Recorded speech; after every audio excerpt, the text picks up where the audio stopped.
दोस्तों इस वक्त हम बाबूसर टॉप पर हैं। ये देखें टॉप का व्यू। ये हम नारायण साइड से उतरते ही बाबूसर टॉप से बिल्कुल साथ ये व्यू है।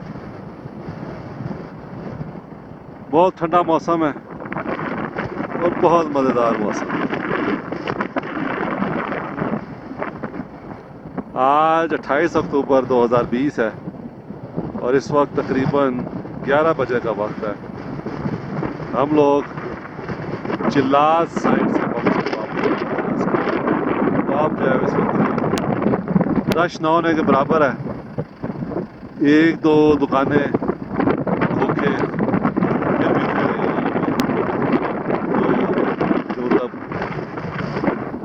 चीज़ें हैं जैसे कि फ्रेंच फ्राइज, उबले हुए अंडे, चाय, पकोड़े वगैरह दे रहे हैं।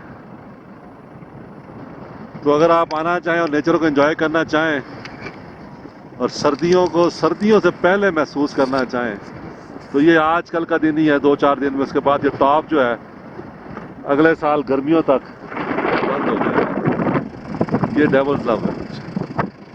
दुआ में याद रखें। कुछ नहीं।